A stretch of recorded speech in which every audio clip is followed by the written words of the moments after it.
Okay. It's okay now? Yeah. So since I was following on the screen, I missed a little bit. Okay. Okay. So sorry. So it was finished at where, Divya? We finished it. Hold on there, right? Yeah, the last paragraph in the screen. Okay. So, Shruti, is it possible for you to explain this? Comrade Shruti?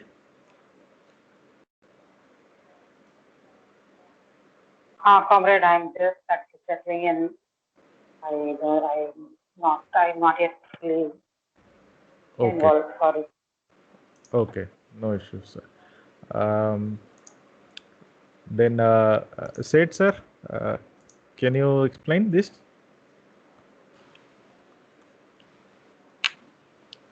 Seth, sir? Oh, this is, I think it had already been read, and that's what our Shivakumar sir has explained now. Just Correct. Yeah. beginning. Did I repeat the same? Maybe he explained where that 3 shillings is coming from. Yes. So there was some little bit conversation was going on, right? So maybe you can explain a little bit, add to it. Yeah. So here actually where from the capitalist is benefited, how he is benefited, what is this magic that is worked. Is explained here very in simple arithmetic calculation by Mr. Engels. See, suppose a capitalist who wanted to produce, example, a cotton. Cotton, he wanted to convert it into a, say, yarn. So he buys a cotton in the market and he buys that spindle, okay, and the machineries that is required to operate. In addition, to convert the cotton into a yarn, it cannot happen on its own. So it requires a power. That is, inanimate power is there, that is the coal burning and thereby the wheels are turned round and the machines are operated. That is inanimate. But another power is also required, that is animated power. That is the labor power only can change the cotton into yarn. So here the capitalist goes to the market, buys the labor power, and he pays 3 shillings to the laborer for the laborer to reproduce. That is his labor power. That is the power required. That is the energy required to work. So that is on agreement between these two. It is decided and paid 3 shillings. So he brings the laborer to the workshop, and the laborer finds there that capitalist he calculates. So I paid 20 shillings for the cotton, 1 shilling for the power or the machinery wear and tear, 21 shillings. 3 shillings he paid to the laborer, so 24 shillings. So he asked the laborer to convert it to the cotton yarn, and he is doing that. But here there is a twist in the story. The person, the laborer who was brought to the workshop, he is paid 3 shillings only, but the laborer, he reproduces. That is, he produces that 3 shillings. That is what is paid to him as in the form of 3 shillings. He adds value to the end product. That is the 20. That is the cotton plus what you say 1 shilling, 21 shillings plus 3. That is able to add it. That value of 3 shillings paid to him in 6 hours. But because The capitalist, he paid to the laborer for the whole day to work. He makes, that is, it is not that it is cheating the laborer. He is according to the exchange law. It is equally agreed between them that he has to work for a day. So it is equal to 12 hours. So the laborer is reducing, that is adding 3 more shilling value to the product. So the product values on the whole, it works out to be 27 shilling that he sells in the market, and he gets 3 shilling extra. That is, he is benefited, the capitalist is benefited in the process of production by employing the raw materials and the power and the manpower, etc., to the tune of 24 shillings, but the end product value is 27 shillings. That 3 shillings is a surplus value. It is produced by the worker. Otherwise, it is an unpaid wages to the laborer, and it is a benefit about the capitalist. That is what he says, explain the last paragraph. When it is coming to 24 shillings, when that person he say that machinist he cries, hold on there, cries our machinist, 6 shillings, but I have received only 3 shillings. He is astonished. While I produced the 6 shillings, how is that you are paying only 3 shillings to me? So my capital is, he is swearing high and day that the value of my 12 hours labor is no more than 3 shillings. And if I were to demand 6, he would laugh at me. What kind of a story is that? Let's go to the paragraph. He says that the dramatizer, he is Marx in his own style, he dramatizes in a nice manner. So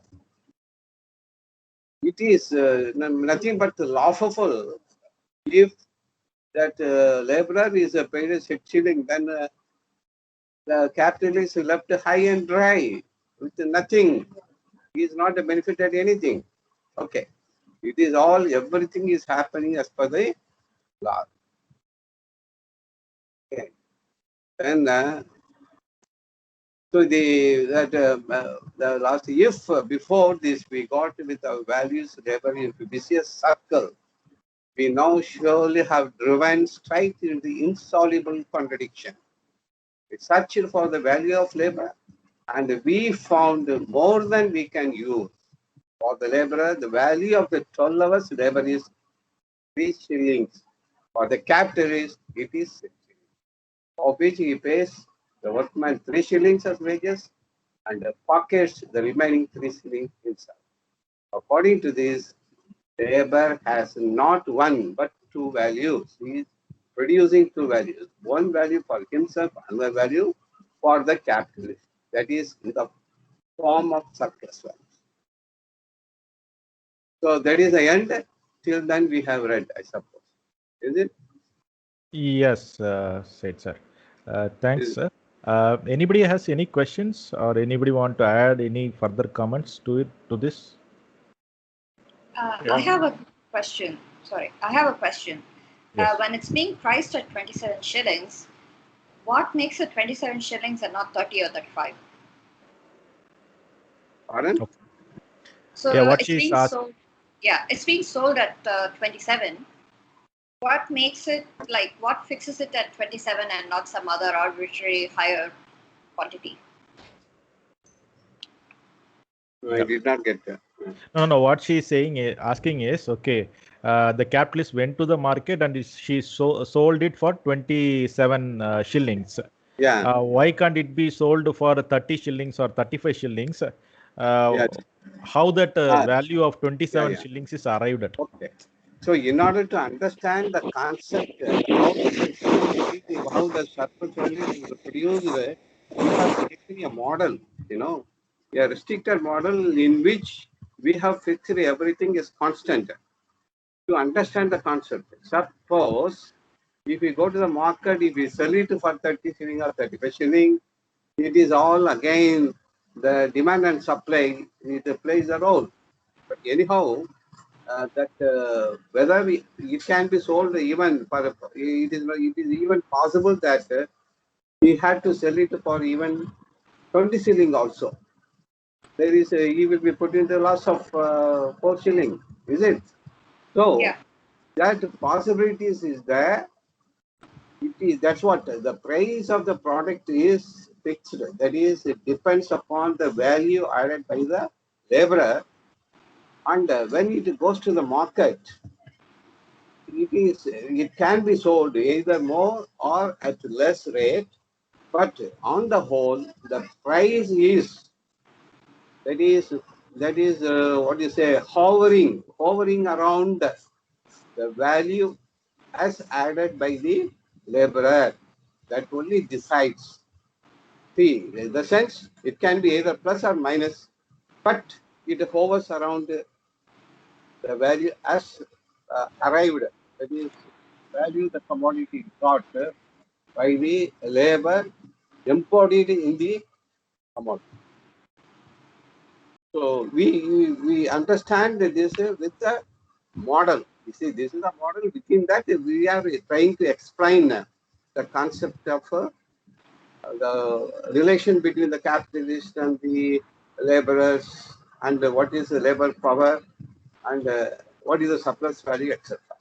If you can understand that, it is up to this level, it is okay. So going beyond that, we have answer for that by Marx in the later part of his chapter. In the book, we can very easy, detail can be explained. We can read it later. Because I was thinking of how profit margin actually fits in. Is it like on top of the price fixed, including labor and labor power, or is the labor power a part of it? No, Okay. there are what Seth are explained is the complete theory by Marx. Okay, in this particular paragraph, what he explained is 100% right. In this paragraph, we are talking about the classical political economy. They made a mistake. So within that context, your question is common to both contexts. What you are asking is why it is 27 shilling. That Seth are explained. Why not 30 shilling? They are assuming that the product is sold at its value. The value is determined the amount of labor spent on producing this commodity. So when the capitalist buys iron and brass, and we assume that he bought it at value, that is 20 shilling. So that value will go to the final product also. The steam engine, that wear and tear, that is 1 shilling. So total 21 shilling. 21 shilling is the value which is already available, already produced. The capitalist bought it in the market at value. And again, you can ask, why 20 shilling? Why not 19 shilling? The capitalist can buy cheaper, or probably sometime the price may go up. They are assuming that it's bought and sold at value. Then the question comes, we are assuming in 12 hours of labor, the worker adds 6 shillings of new value. That is our assumption again.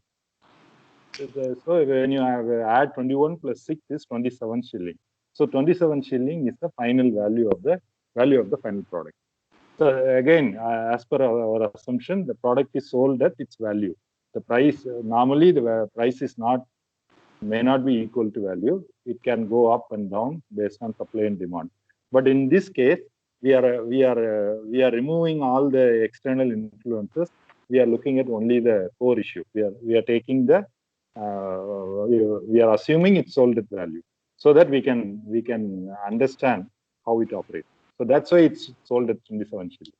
If it's sold at 35 shilling, that's a deviation, which we will come to that later. It's like in science when we we'll make a simplifying assumption.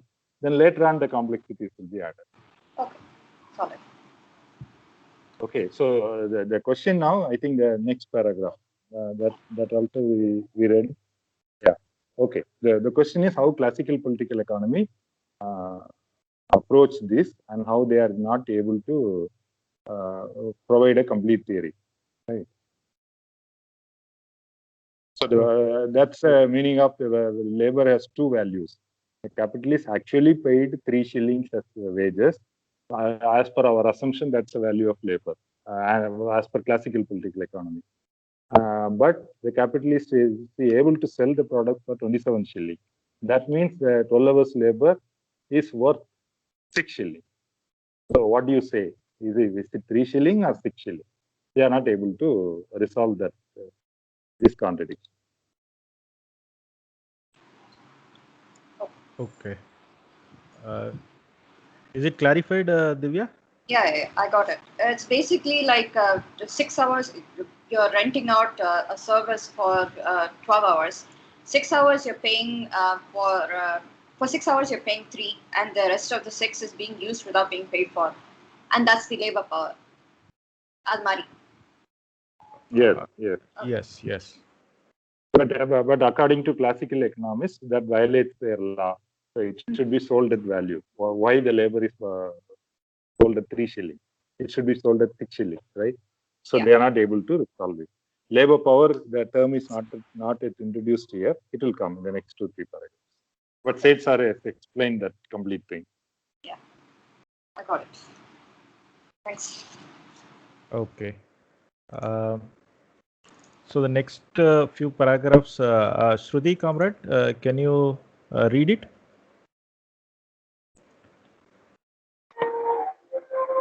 Yes, comrade. Okay, just before you read, okay.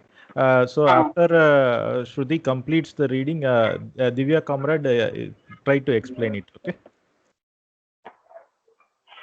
All right. Yeah. And so from as soon as we from there. Yeah. So as soon as we reduce, yeah.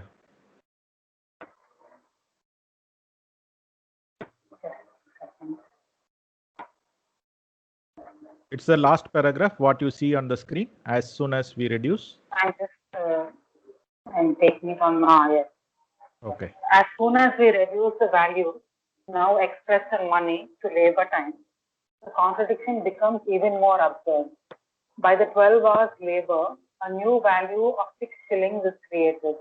Therefore, in 6 hours, the new value created equals 3 shillings.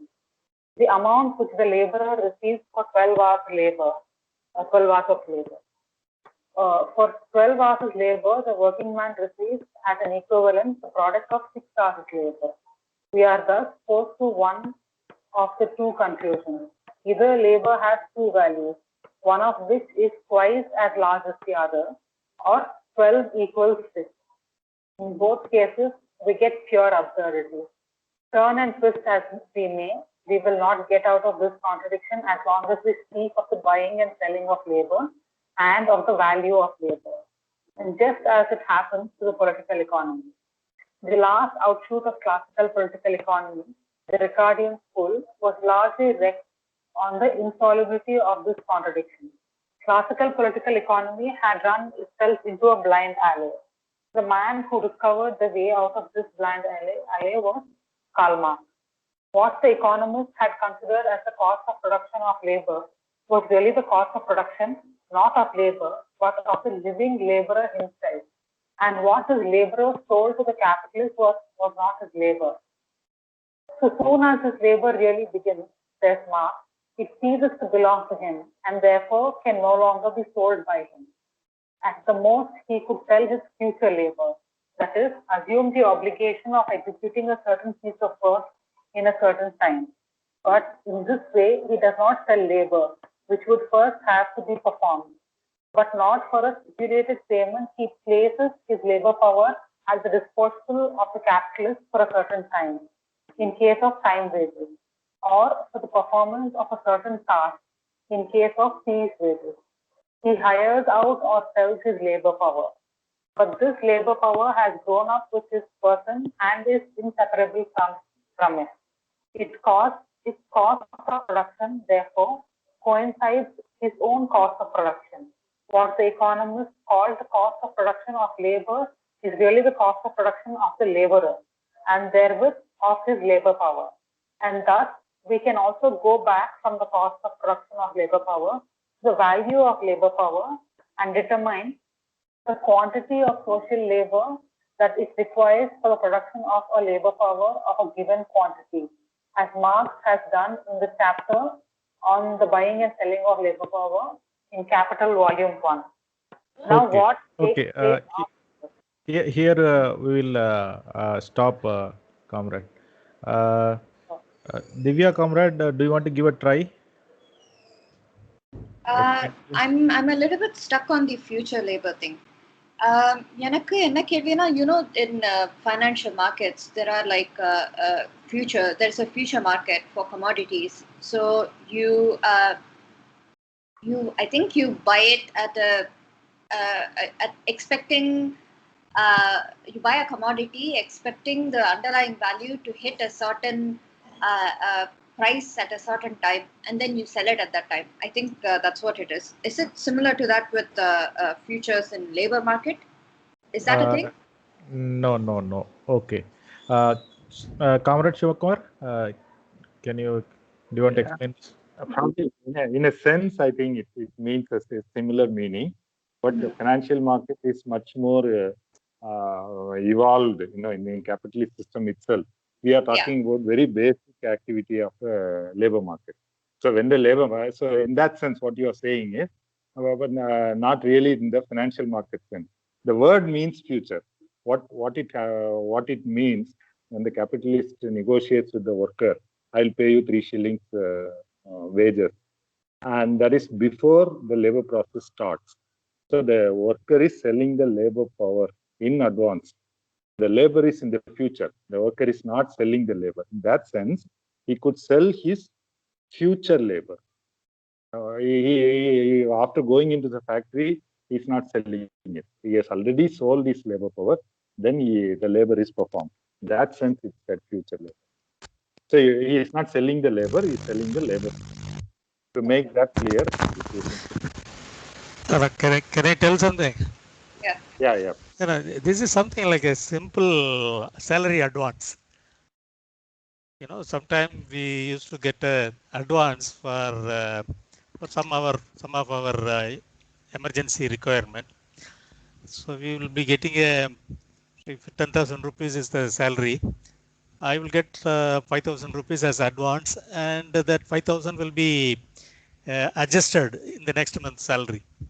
Something like this. So here the laborer is getting his wage for labor which is to be performed sometime later. That's all. That's so simple. So it is nothing like that future in the financial markets. And as Shivakumar said, okay, the basic concept lying below future is similar to this. But here, okay, Marx is not meaning anything of that sort. This is only simple salary advance for labor to be performed tomorrow. I may get the salary today itself for some reason. If the capitalist is willing to give, to retain me, and if he is having some confidence in me, he used to give. We used to get salary advances practically in our cases also. So it is something similar to that only. Okay. Does that make sense, Divya? Yeah, it's a far more. Because I was asking because like labor and power is a commodity, right? So yes. If the which I was thinking, but yeah, I'm clear up. Okay. Okay. So will anyone else has any other question?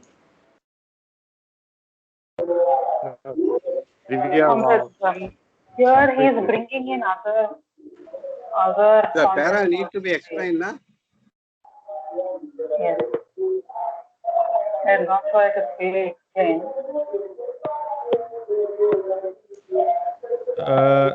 Shruti Comrade, we couldn't hear you properly. There is some noise. Oh, sorry. And I am saying that I think the other concepts are being explained in this portion I read. Okay. Am I audible? Yes. Okay. Firstly, he says that where the classical political economists went wrong can prove only two things: that labor has two value or 6 is equal to 12.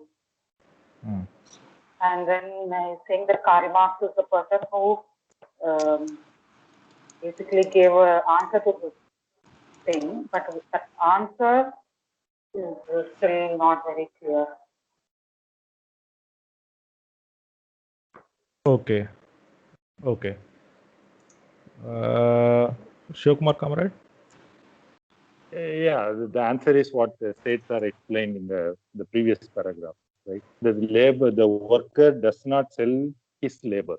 Even in day to day, it happens that way only. When you go and join a company, we'll get into the details whether the worker is paid in advance or the worker is always paid after the labor is performed. But the worker sells the labor power. The next paragraph, Engels is saying that he hires out or sells his labor power or his capacity to labor. Capacity to labor is not same as labor itself. So the capitalist is buying his labor power, not labor. That's a distinction Marx makes. So what is being sold is the commodity labor power. And the commodity labor power has a value. That value is what is the value of other things? The worker has to eat and other whatever to reproduce themselves. Food, clothing, housing, taking care of family, all those expenses, if you add together, that will give you the value of labor power. So that we'll see in the buying and selling of labor power, capital volume 1. We'll see in detail. So if you assume that 3 shilling the capitalist is paying, we are assuming the labor power is paid at its value. The labor capital is not paying less. Okay, now the labor power is bought by the capitalist and he is employing the worker to perform the labor. This labor is in future. When they negotiated, when they fixed the price of labor power, this was they were not talking about labor, they were talking about labor power actually. Even though the agreement and all will say 12 hours day and our monthly salary, actually the underlying concept is, underlying fact is, reality is the value of labor power is fixed as wages. So that's why if say what the economists had considered as a cost of production of labor was really the cost of production of the laborer himself. So what is the cost of production of the laborer? The means of subsistence, family, cultural activities, maybe skill upgradation, even education, everything is the cost of all these together make the cost of laborer. So the laborer does not sell his labor. And what this laborer sold to the capitalist was not his labor. So Marx says, so soon as his labor really begins, it ceases to belong to him, because he has already sold, therefore can no longer be sold by him. At the most, he could sell his future labor, assume the obligations of executing a certain piece of work in a certain time. But in this way, he does not sell labor, but he hires out or sells his labor power. So the capitalist buys a labor power at its value. As states are explained, that value of labor power is reproduced in 6 hours itself. But the worker is made to work for 12 hours. That adds additional 3 shillings value. So there is no violation of the exchange law. And the capitalist sells the product for 27 shillings. So whatever assumption we made, the products are sold, so bought and sold at their value, still the capitalist is able to get the surplus value.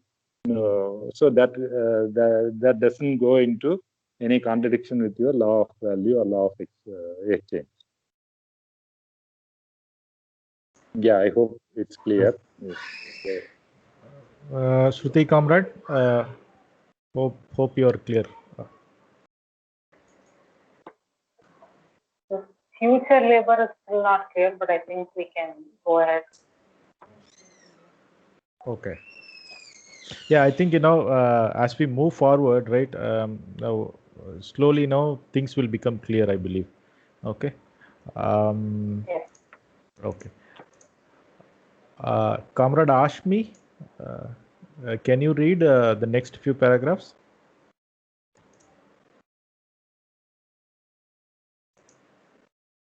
Comrade Ashmi.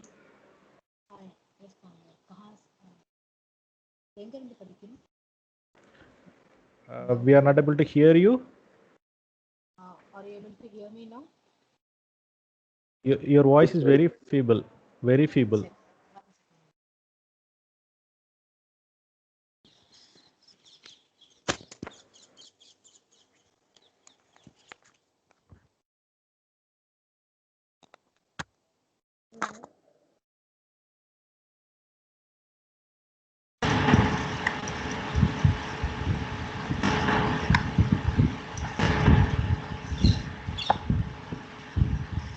Are you able to hear me now? Yes, we can hear you. Okay, where should I read from? So whatever Now. you're saying, yeah, now. Yeah. Now, what takes place after the worker has sold his labor power? That is, after he has placed his labor power at the disposal of the capitalist for stipulated wages. Whether time wages or piece wages, the capitalist takes the laborer into his workshop or factory where all the articles required for the work can be found. Raw materials, auxiliary materials, coal, dyestuffs, etc., tools and machines. Here the worker begins to work. His daily wages are as above 3 shillings, and it makes no difference whether he earns them as a day wages or piece wages. We again assume that in 12 hours the worker adds by his labor a new value of 6 shillings to the value of the raw materials consumed, which new value the capitalist realizes with a scale of finished piece of work. Out of this new value, he pays the worker his 3 shillings, and the remaining 3 shillings he keeps for himself. If now the laborer creates in 12 hours a value of 6 shillings, in 6 hours he creates a value of 3 shillings. Consequently, after working 6 hours for the capitalist, the laborer has returned to him the equivalent of 3 shillings received as wages. After 6 hours work, both are quits, neither one owing a penny to the other. Hold on there, now cries out the capitalist. I have hired the laborer for a whole day for 12 hours, but 6 hours are only half a day. So work along lively there until the other 6 hours are at an end. Only then we will be even. And in fact, the laborer has to submit to the conditions of the contract upon which he entered of his own free will, and according to which he bound himself to work 12 hours for a product of labor which cost only 6 hours labor. Similarly, with piece wages, let us suppose that in 12 hours a worker has 12 commodities. Each of these costs a shilling. Each of these costs a shillings in raw materials and wear and tear, and is sold for 2.5 shillings. On our former assumption, the capitalist gives the laborer 0.25 of shilling for each piece, which makes a total 3 shillings for 12 pieces. To earn this, worker requires 12 hours. The capitalist receives 30 shillings for the 12 pieces, deducting 24 shillings for raw materials and wear and tear. There remains 6 shillings, of which he pays 3 shillings in wages and pockets the remaining 3. Just as before, here also the worker labors 6 hours for himself, that is to replace his wages, half an hour in each of the 12 hours and 6 hours for the capitalist. Okay, we'll stop here. Okay. Yeah, we'll stop here. Shruti, comrade, is it possible for you to give a try to explain this? Yes, Comrade. Yes. Okay. So, what he is doing in these two paragraphs is differentiating between the piece work and time wages and piece wages. So, time wages, as we saw earlier, the laborer is selling his labor power of 12 hours, and then once he going into the factory, into the what is the word he used? Okay, whatever, into the workstation. Within the first 6 hours, he has already produced the 3 shillings of value that he has been hired for. The additional 6 hours of work that he is working for is pocketed by the capitalist. This is how the extra value goes into the pocket of the capitalist in the time wages. But in the piece wages also something similar happens. So the laborer is hired to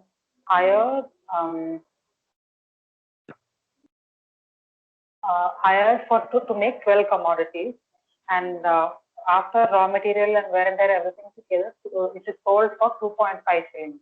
So for each commodity, the laborer is paid 0.25 shillings for each piece, and then totally it adds up to 0.25 into 12 pieces, which is 3 shillings.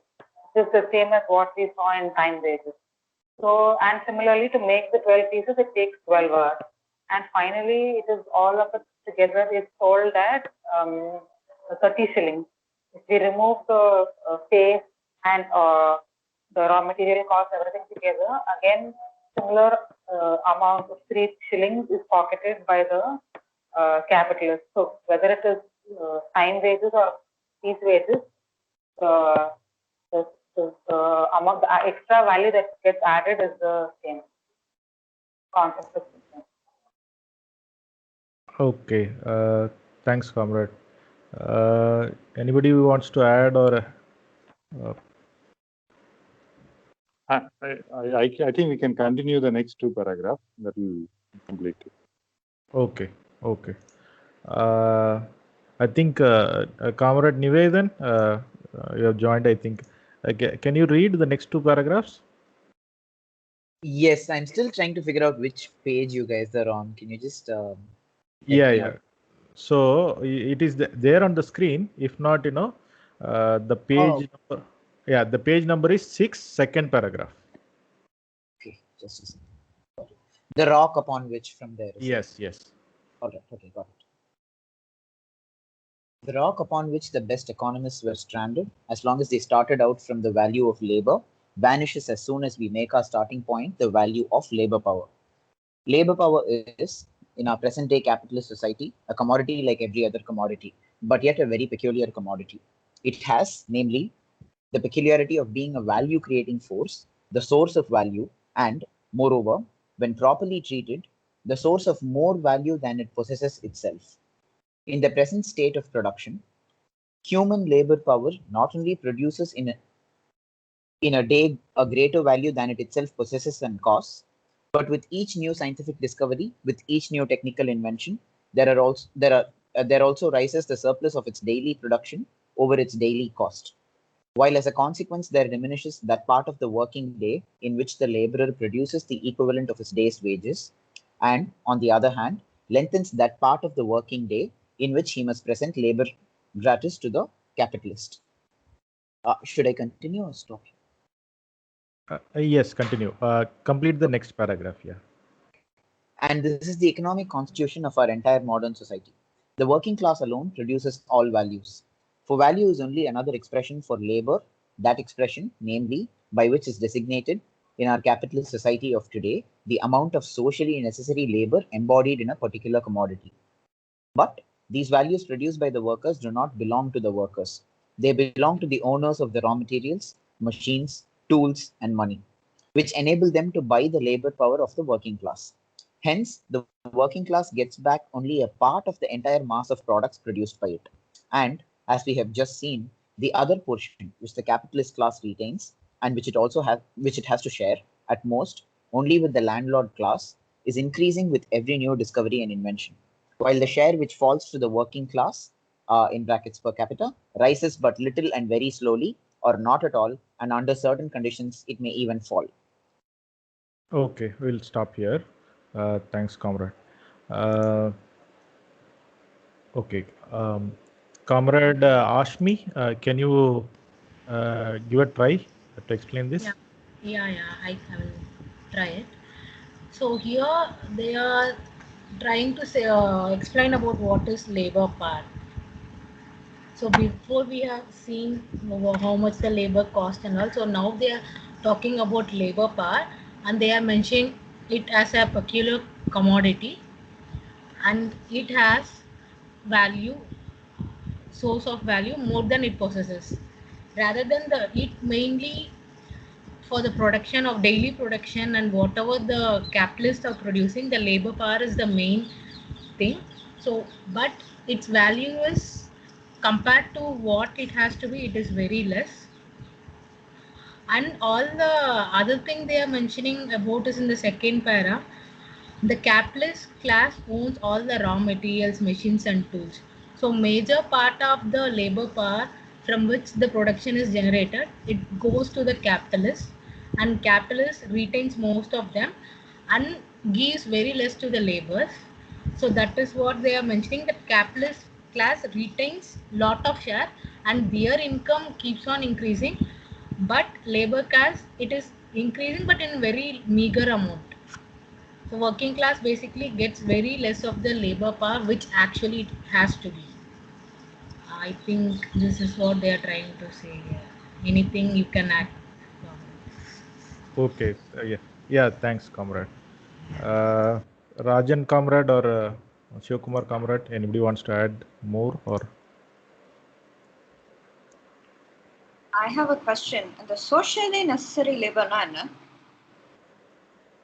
Okay. So. Socially. Yeah. Good. இல்ல இப்போ இதுல அதான் இந்த இன்ட்ரோடக்ஷன்ல what I find is Engels is rushing a lot of things, so we need to take in to explaining and understanding everything is a bit difficult. Marx takes a lot of time. I think this problem will come only in the 6th or 7th chapter, and he builds up the whole foundation on which Marx will read in Capital. So the socially necessary labor time also very clearly worked out by Karl Marx in the first chapter itself. So here we are getting all terms and all concepts which Engels is trying to summarize. So that's why the confusion. Confusion means a little confused. Everything is correct, but it's not as clear. The learning process becomes a bit difficult in this introduction. That's what I feel. As far as socially necessary labor time is, that's also worked out by Karl Marx. We'll read in the first chapter. The classical political economy says the value of a commodity is determined by the amount of labor spent on producing it. So what is a labor? When Marx works out, it's not the labor time of any individual producer. It's a socially necessary labor time. So what does it mean? What is a prevailing technology? What is a prevailing mode of production? That time, that average will be taken. If someone is lazy or they are using inefficient way of producing, probably they may take more time. Doesn't mean their commodity has more value than someone who is producing more efficiently. So this, all these things will in the main text of this work, we'll get into some of it. Mainly in Capital we'll read. So socially necessary labor time is the element which determines the value of a commodity, not just labor time. So that modification or that qualification Marx adds, we'll see that in detail in Capital. Is this explained in value, price and profit, like value of commodity? Because I'm thinking of like reading like one chapter of that along with one chapter of this. So நீங்க போகும்போது உங்களுடைய இந்த value, price and profit வாசிக்கலாம்னு இருக்கேன். நிச்சயமா படிங்க. That will be really useful. அதுல இது எல்லாமே வந்து நல்ல clearly it's laid out. So, okay. You can read that. And again, when we read Capital, it will be more clear.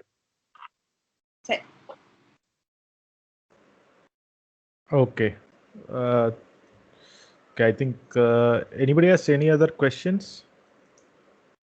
Oh, so yeah, in the hence the working class gets back only a part of the entire masses.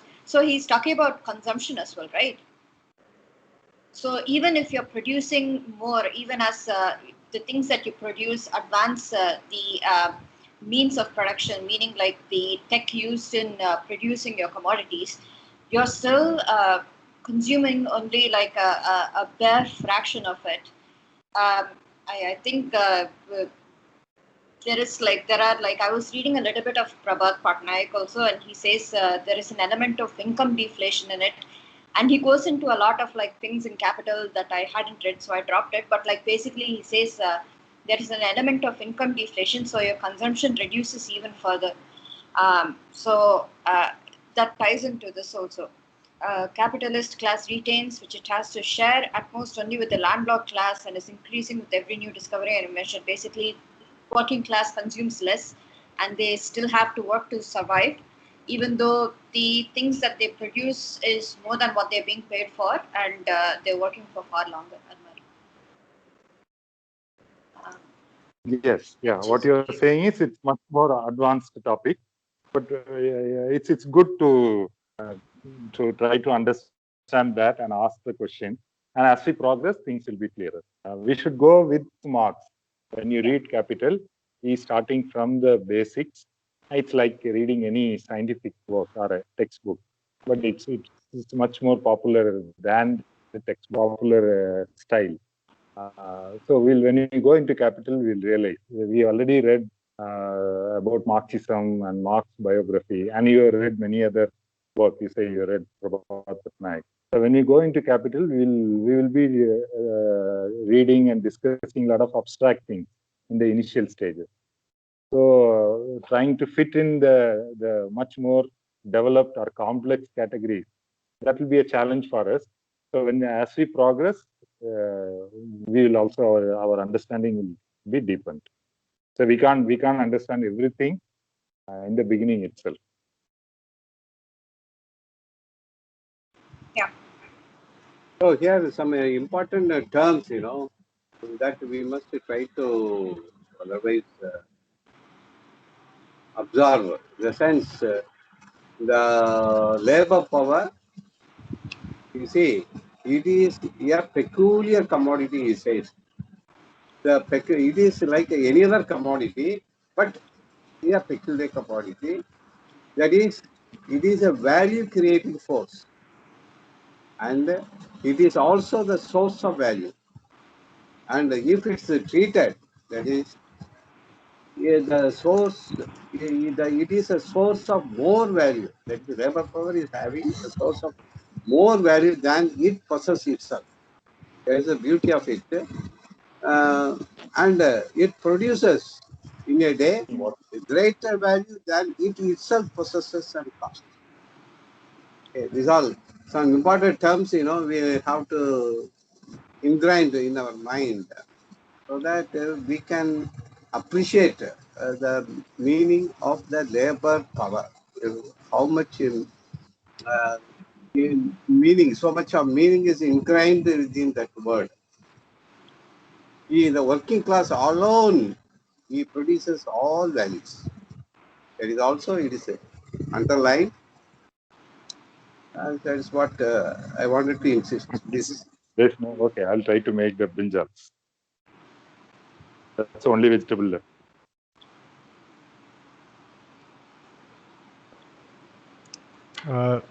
Okay. Okay, so I think we can move forward. Just to add, as Comrade Shivakumar told, right? This text, even I could sense that, there are a lot of terms that are coming, which are very deeply explained by Marx in the Capital work.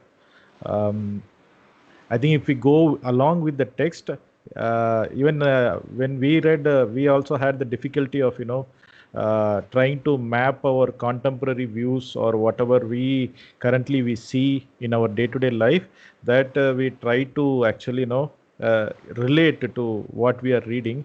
But sometimes what happened was, we were going out of the text because Marx is actually how he's taking us forward is he is holding our hand and he is asking us to walk along with him, and he is explaining things little by little, and is gradually he's building up his story.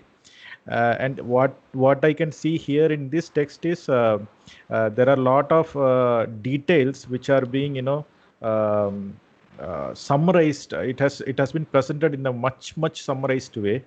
So I would say, if we can get some good view about what the text is talking here, then when we read the capital work, I think anyone will get a very deeper understanding. So that's just a I thought of adding to the discussion. Okay. If we can say very briefly, it is a trailer. Yeah, correct. Now we are what? Yeah. So yeah. So the next couple of paragraphs, I'll read. Comrade Divya, if you can explain, that would be great. Okay.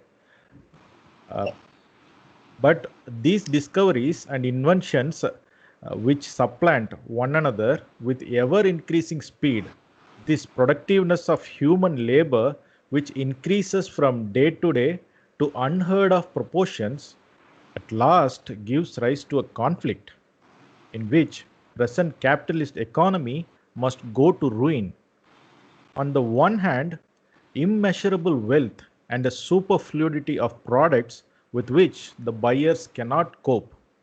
On the other hand, the great mass of society, proletarianized, transformed into wage laborers, and thereby disabled from appropriating to themselves that superfluity of products. The splitting up of society into a small class, immoderately rich, and a large class of wage laborers devoid of all property brings it about that this society smothers in its own superfluity, while the great majority of its members are scarcely or not at all protected from extreme want. This condition becomes every day more absurd and more unnecessary. It must be gotten rid of. It can be gotten rid of. A new social order is possible in which the class differences of today will have disappeared, and in which, perhaps, after a short transition period, which, though somewhat deficient in other respects, will any case be very useful morally. There will be the means of life, of the enjoyment of life, and of the development and activity of all bodily and mental faculties. Through the systemic use and further development of the enormous productive powers of society, which exists with us even now, with equal obligation upon all work.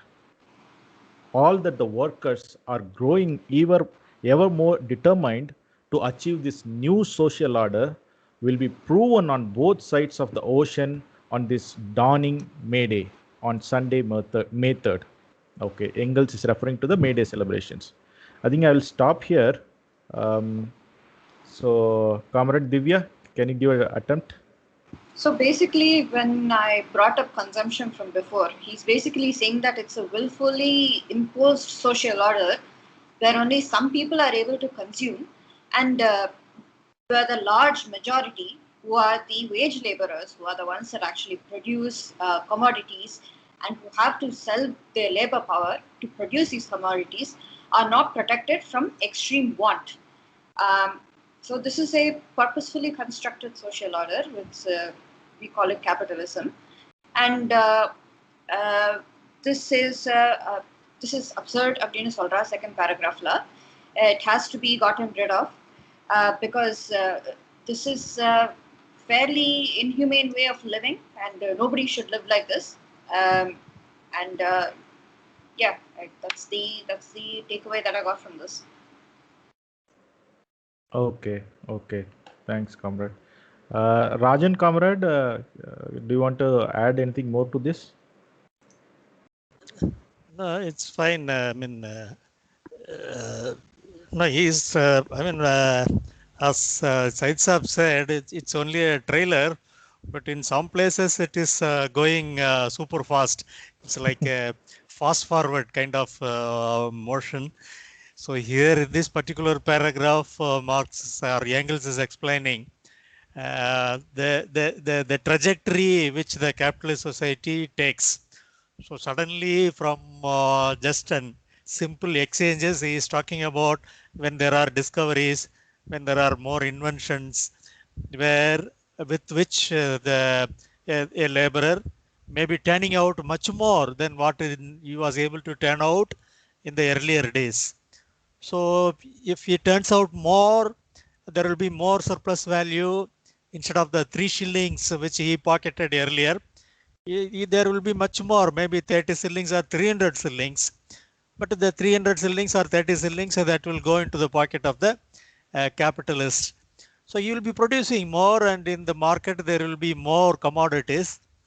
But most of the commodities are unreachable for the wage laborer, because still he will be paid an equivalent to his labor power only, not to the labor. So he will be given a wage only for the products or commodities, the basket of commodities which are required to make him to come back and work the next day. So he will be given only that, even if he produces a huge amount of commodities.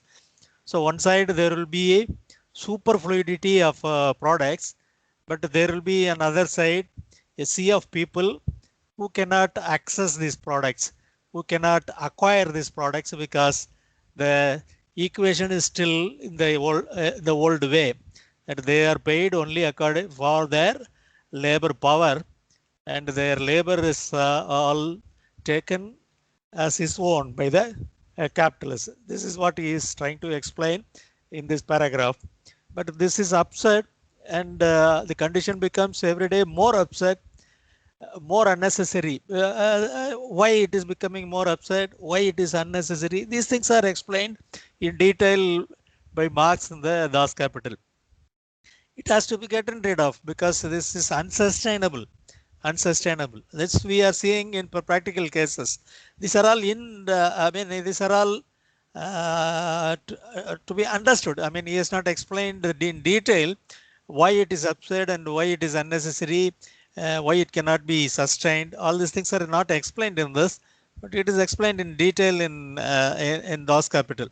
So it has to be gotten rid of, because one side there will be huge sea of commodities, but which are unaffordable for the vast majority of the workers who are producing it. So this is a condition, this is a contradiction, which will make the system itself, unable to proceed further. We have seen, time and again we are seeing the recession happening. Huge bales and bales of cotton will be produced, which will be stored in the storage yard. Sometime it will be overflowing it. It will be even stored in the nearby playgrounds of schools and colleges. But still, the laborer who has produced all these bales and bales of cloth, he will not be able to get enough cloth for his own family for a Deepavali, for a Christmas. So this is happening again and again. So this is an absurd system. This has to be thrown away. This realization is becoming more and more widespread. So one day it will be thrown away, but this is what being explained by Engels in this. So he says this kind of realization is happening on both the side of Atlantic. He meant both Europe and the US. So one day this will be thrown away, and in its place a much more moral, much more sustainable, and much more rational system of production and sharing the fruits of production will come. This is what he has expected. Still we have not achieved that, but still that's the projectile through to which sorry, that's the projectile by which the world is moving. Still in the same projectile only, the world is moving. So this is what I think can be made out of these two paragraphs in this. Okay, thanks, comrade. Anybody wants to have any question or have any comments, please?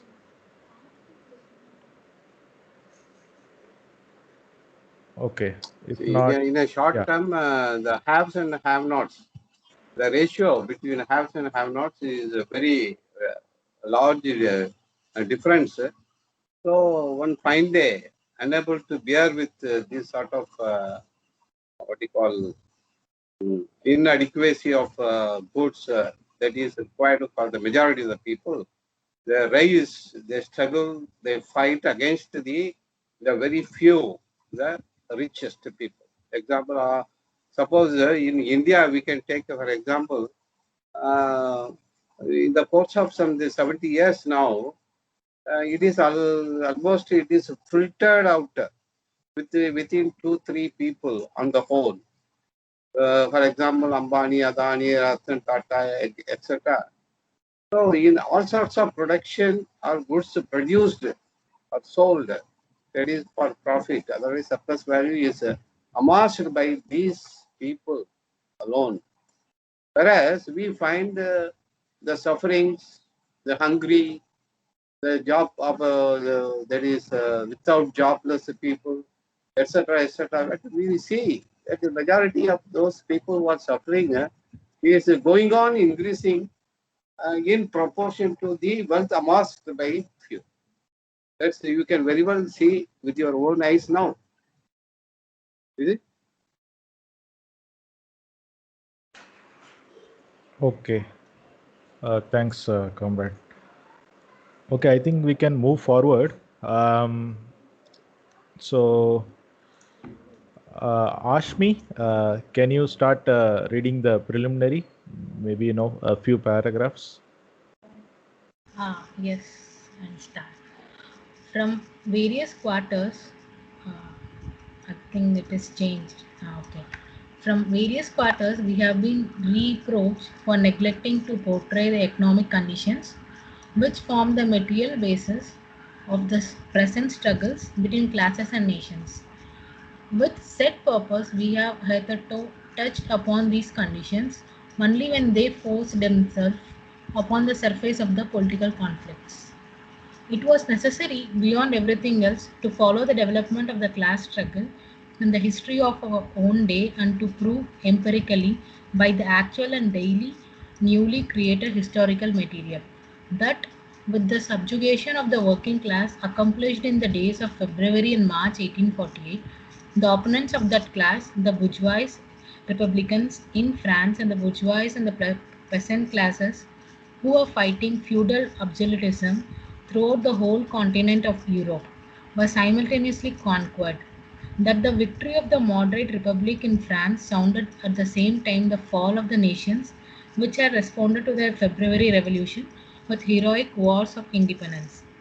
And finally, that by the victory over the revolutionary working men, Europe fell back into its old double slavery, into the English-Russian slavery. The June conflict in Paris, the fall of Vienna, the tragi-comedy in Berlin in November 1848, the desperate effects of Poland, Italy, and Hungary, the starvation of Ireland into submission. These were the chief events in which the European class struggle between the bourgeois and the working class was summed up, and from which we proved that every revolutionary uprising, however remote from the class struggle its object might appear, must of necessity fail until the revolutionary working class shall have conquered. That every social reform must remain a utopia until the proletarian revolution and the feudalistic counter-revolution have been pitted against each other in a worldwide war. In our presentation, as in reality, Belgium and Switzerland were tragimonic, caricaturish genre pictures in the great historic tableau. The one the model state of bourgeois monarchy, the other the model state of bourgeois republic.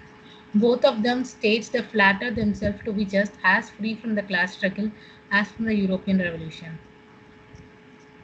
But now, after our readers have seen the class struggle of the year 1848 develop into colossal political proportions, it is time to examine more closely the economic conditions themselves upon which is founded the existence of capitalist class and its class rule, as well as the slavery of the workers.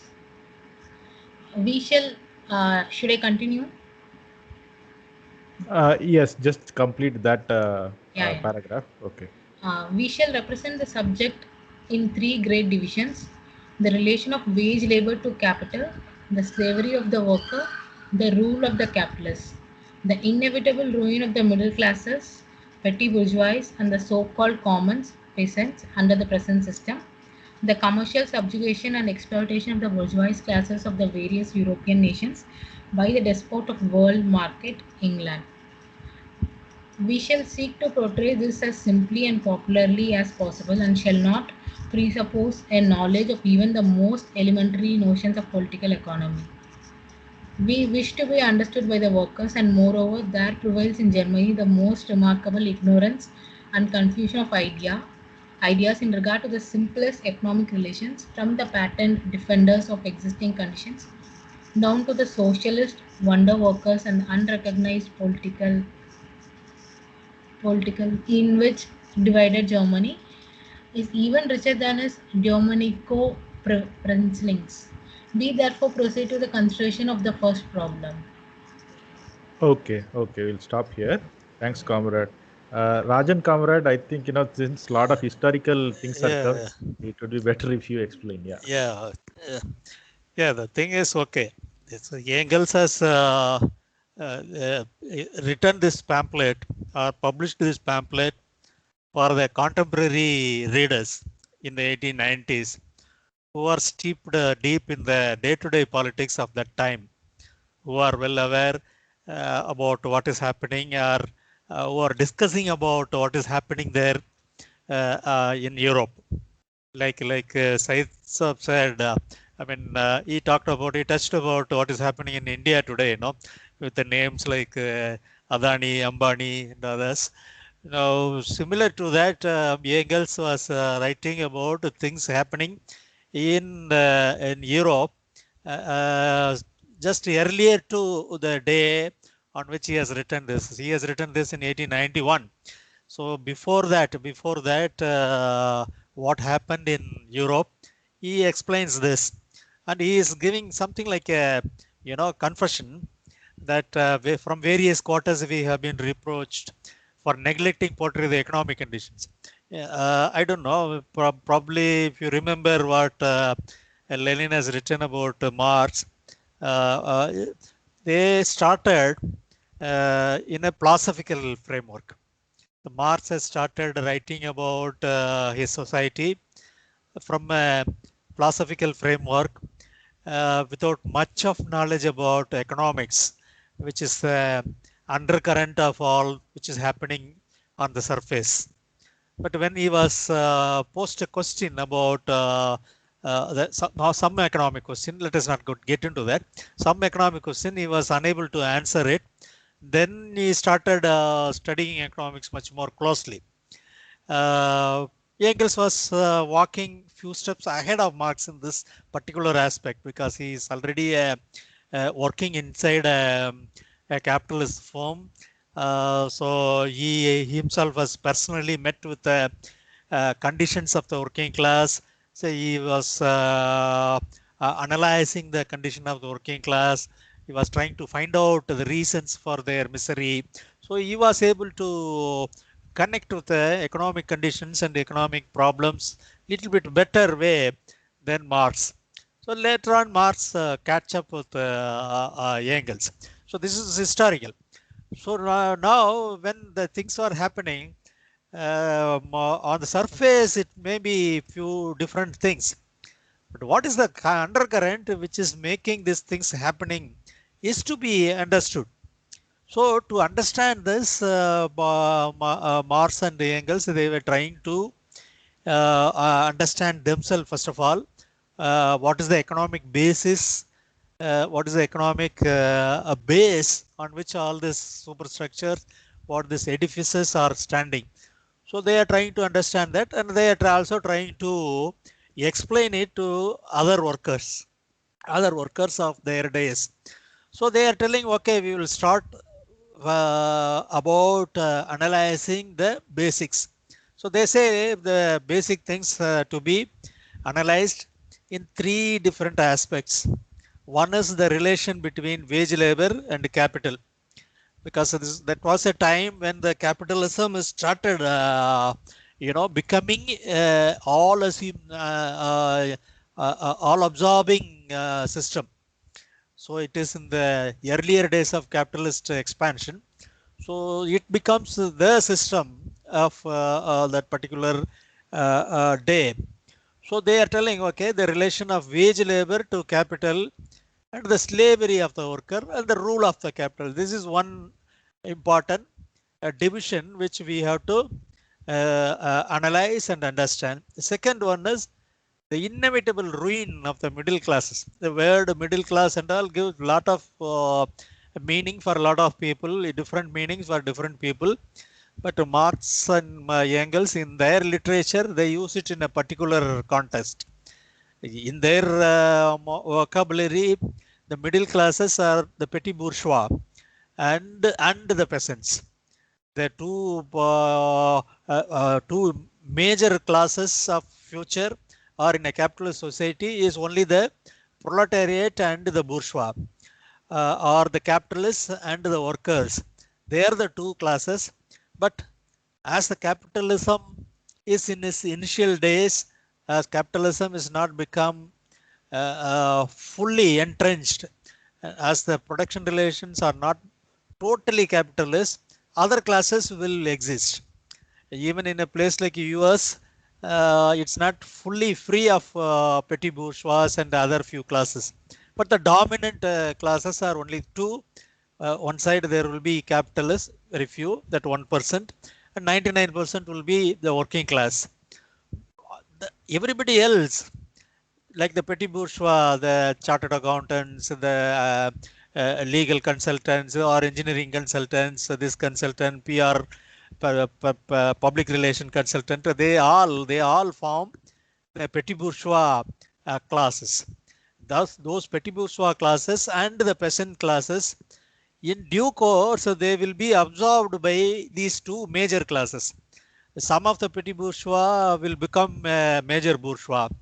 I mean, a proper capitalist, like Dhirubhai Ambani was a petrol bunk clerk in Yemen. When he came back, he started a small way of getting cloths and selling it. So he was a petty bourgeois on that day, but he has become a big bourgeois later on.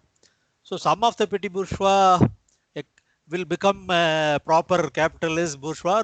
Majority of the petty bourgeois will become a working class. They will be pushed into the sea of the working class. Similarly, the peasants, even in the agricultural sector, the production relations may be something different earlier days. Even in India, maybe the youngsters may not be knowing. Earlier, there was a thing called, Kuttagai. It's something like tenant farming. The landowner will be giving the land to the actual farmers. They will be producing, and it will be shared by the landowner and the actual farmer in a ratio. Normally, it is 1:6. It used to be in India 1:6. One part will be given to the landowner, and 6 part will be taken by the actual farmer, including the things which he himself has to pay. He has to pay the village barber, the village dhobi, the village carpenter, etc., etc. So this is a pre-capitalist mode of production. The peasants were used to be within this mode of production, but as capitalism marches, the entire production, even in the agricultural sector, will become a capitalist way of production. Today, it is almost like that. Today in India, even in Tamil Nadu, in places like Tamil Nadu, certainly it's not in the olden days way. Here, all the peasants are wage laborers who are working for their actual landholding class, and they will be getting only wages like a factory worker. Maybe they don't have a very organized sector, but nevertheless, they are working only for the wages or for a sharing in the products. So slowly all the middle classes consisting of the petty bourgeois and the peasants, they will be absorbed into these two classes. Some of the peasants they will also become like Ambani, they will also become a capitalist or big bourgeois, but most of them will be absorbed by the sea of the working class. This is the second strand or second aspect which he says we have to analyze and understand. The third one is another dimension. What is that dimension? Bourgeois are there in all the countries. Now all the bourgeois are not equivalent or equal. So some of the bourgeois who are there in dominating countries, they will be dictating even terms to the junior partners. Well, this is what happened in Engels' times, and this is what happening even today. And you will be, we will be surprised to know that in the time of Engels, such a Dada was not US, but it was England. So he was telling the despot of the world market. So those days, the despot of the world market was England, but today the despot of the world market is without doubt, it is only US. So the commercial subjugation, exploitation of the bourgeois classes of the various European nations by the despot of the world market. So from the day one, the capitalist system is a globalizing phenomena only. It's not something new which happened only in 1990s.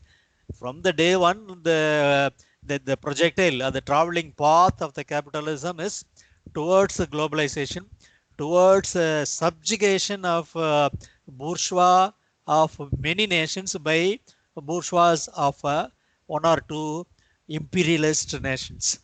So this happened earlier by England.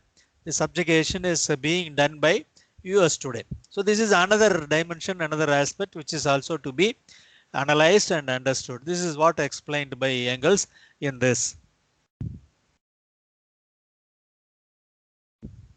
There is one small detail. I think the book, there is the Frederick Engels belongs to the previous page. The preliminary starts the main work of Marx. Oh, I see. Fine. Okay. It's written by Marx in 1840. Okay. So it is close to the happenings of the European Revolution. Okay, fine. Yeah, okay. Yeah. That's why it's in the big paragraph. He's giving the what will happen. Right. Conrad, I have a question. Ninga petty bourgeois அப்படின்னு சொல்லிட்டு you described some job titles, right? Which ones were there? No, I mean the terms are very, very fluid, very fluid. Don't take it as a watertight ones, right? Marx and Engels themselves are using it in different connotations in different places. And after Marx and Engels, as 150 years has gone, people have given their own twist and turn for the terms. So if you see in this second great division, Marx himself has written the inevitable ruin of the middle classes. In the bracket, he has written as a petty bourgeois. Mm-hmm. So who are they?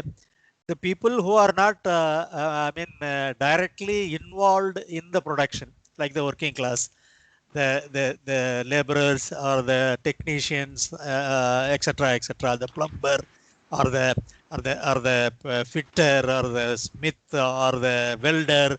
Those kind of people, so they are the real proletariat who are directly involved in the production of commodities. There is another class which is bringing the capital and owners of the capital. They are the capitalist class. So if we have to use the terms very precisely, they are the capitalist class. And there are people who are neither directly involved in the production, nor they are bringing the capital and be the owner of the capital. So like anybody whom you can think of who will not be able to be fit within these two large classes between capitalists and the proper proletariat, they are all petty bourgeois only. So an artist will be a petty bourgeois, a cinema director will be a petty bourgeois, an engineering consultant will be a petty bourgeois, a management consultant will be a petty bourgeois, So a marketing consultant will be a petit bourgeois. So all these people, attorneys, auditors, and advocates, even doctors and medical practitioners, so they are all not directly into the production cycle, either as a capitalist or as a proletariat. They are the petit bourgeois, as per the context in which this is being talked by Marx in this. Apart from them, there is a separate different class where there is not much of confusion, which is peasant class. The peasants are the actual farmers who are producing the Ulugudi. Tamil we say Ulugudi. Those who are actually plowing the land and making the who are cultivating the actual land and producing agricultural products. They are the peasants. Farmers, it's a much more general term. Whoever is connected with farming or agricultural activities, they are farmers. So a farmer need not be a peasant. He may be a land holding owner of the land, and he need not be himself a working peasant.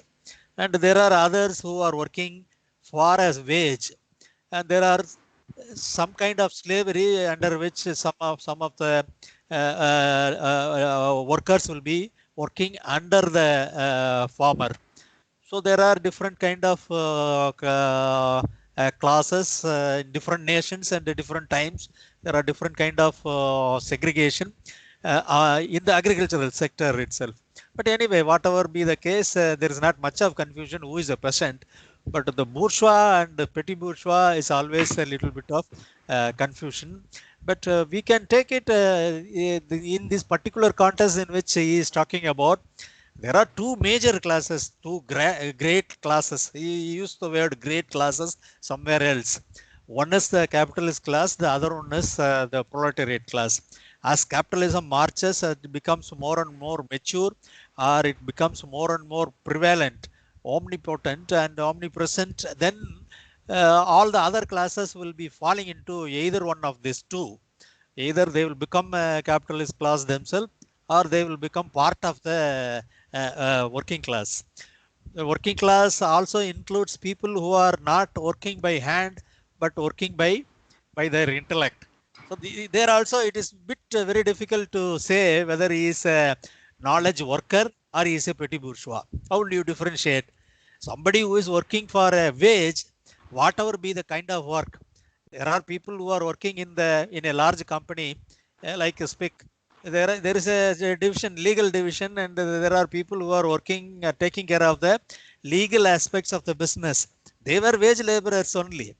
They may be a lawyer, an advocate by their academic qualification, but still they are working as an officer or as a staff in the legal department.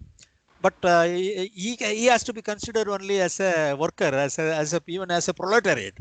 But a lawyer who is being commissioned by SPIC for doing the trial in the court, he cannot be considered as a worker.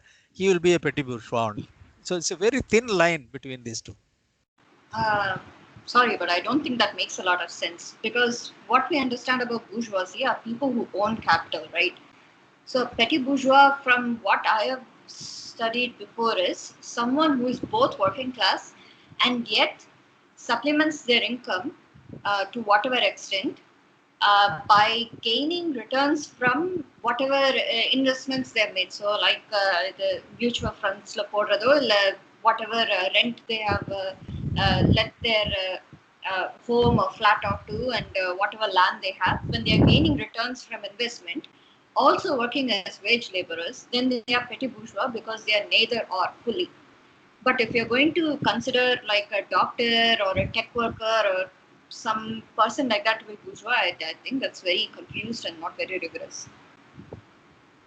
Yeah, I will also add, like, yeah. no, they like how I understood petit bourgeois. I understood in a much more simplistic way.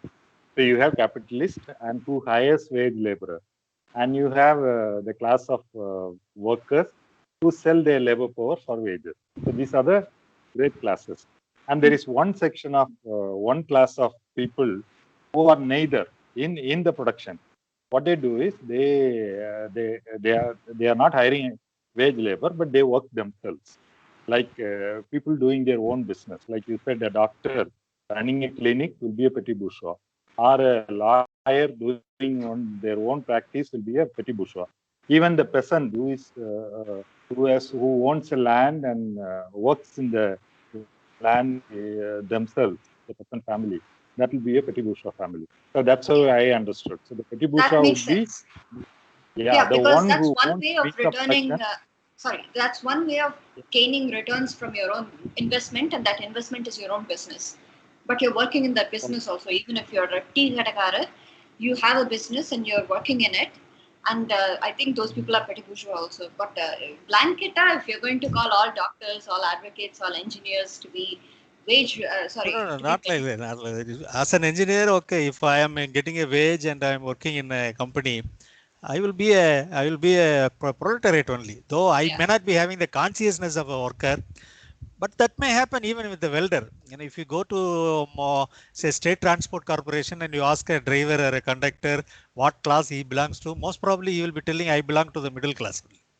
So even if you ask a welder or a machinist in Ashok Leyland, most probably they will be telling we are middle class. So I mean, it doesn't. I mean, they are not wrong in that sense. Okay, they are neither too poor nor too rich. This is what they mean by the middle classes. So they are not wrong in that way, but the vocabulary or the it's a jargon. It has a particular meaning in a particular context. I used to tell the example of the neutral. Neutral is having a lot of meanings. You would have heard about the name Winchester. He used to say it is having a family of meanings. So the neutral for an electrical engineer like me, neutral is 0 volt. If there are 2 wires into your lamp, in one wire there will be voltage, in the another wire it's supposed to be without voltage. That wire is called as a neutral. For me, that is a neutral means it is that. Now, if you ask an architect what is a neutral, you will tell it is a color which is neither contrast nor matching. There are some colors which will go with any other color, like for example, white. White will be, a white tops can be, worn either with the blue jeans or black jeans or anything else. So it is neutral to the colors. And there are colors which are matching and there are colors which are contrasting. In a saree, there may be the border will be of different color, which they will be contrast, but still it will go well. So for an architect, neutral means something different. For a chemist, it is pH 7. There is a similarity, but at the same time, they do not mean the exactly same thing. So these words like petit bourgeois, middle class, these are all having different meanings in different contexts. So in the context in which Marx is using it is a class which in due course which will be falling in either one of these two classes. Either he will become another Ambani, or he will become another working class man. He may be an engineer, but still he will be earning a money as a salary. Whether it is a salary or a remuneration or a wage, it doesn't make any difference as long as he's selling his labor power. The labor power may be physical, may be intellectual, may be technical, may be anything else. But as long as he is selling it for a price, he is a wage earner, he is a proletariat only. So we have to use that with the context specific. There is no any meaning which is all embracing like thing. So an engineer can be a proletariat and he also can be a petit bourgeois, depending upon the context in which he is or in the situation in which he is working or the conditions under which he is employed. Depending upon that, he will become a proletariat or will become a petit bourgeois. Or the march of the history is such that all the petit bourgeois are slowly being absorbed into wage laborer or a proletariat only. Most of the hospitals, slowly it is becoming corporatized. So even a doctor there, you'll be working for a salary. So the doctor, which is having, who is having his own practice, and a doctor working in Apollo Hospital as a wage laborer, are two different type. So certain cases it is a bit ambiguous, but most of the cases it will become very clear they belong to either a capitalist class or a working class only. Or the petty bourgeois class. So They that's can it. continue. Yeah, Like you're right. You're right. Even in US, like to say, the yeah, doctor having his own clinic will be a petty bourgeois. The yeah, right. doctor who for a corporate hospital will be a Yeah, proletariat. correct. So, even we can say lawyers. Yeah. Lawyers do their own practice. They can go and join a law firm for a salary. Then they become Correct. proletariat. Even in I think US, the middle class. even in US there are petty bourgeois still today.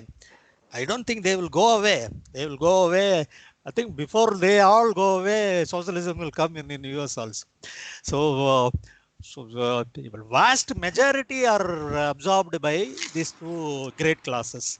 Vast majority of doctors are slowly, they will be absorbed into the corporate hospitals, and vast majority of engineers, they will be working for salary only. And vast majority of lawyers will be employed by the legal firms. So this is the way things are. This is the direction in which the economic world is moving on. That is how we should understand. Okay. So just I Yeah. Progress. yeah, please go ahead. Who's that? Divya, No, you I'm are. saying let's go on with text. Not clear. See, I'm saying maybe we won't be able. Okay, sorry. I'm saying maybe we won't be able to. It's good that we are having discussions, but I think also let's move on with text. Okay. Let's move on. Yeah, okay. Fine. I think now the time is 7:48. Already more than 1.5 hours passed. So shall we take a break and then we'll meet again? Okay. Okay. So we'll meet by 7:15. Is that okay? 8:15. Oh, sorry, 8:15. 8:15. Okay. Okay. Fine. Thank you. Thank you. Okay.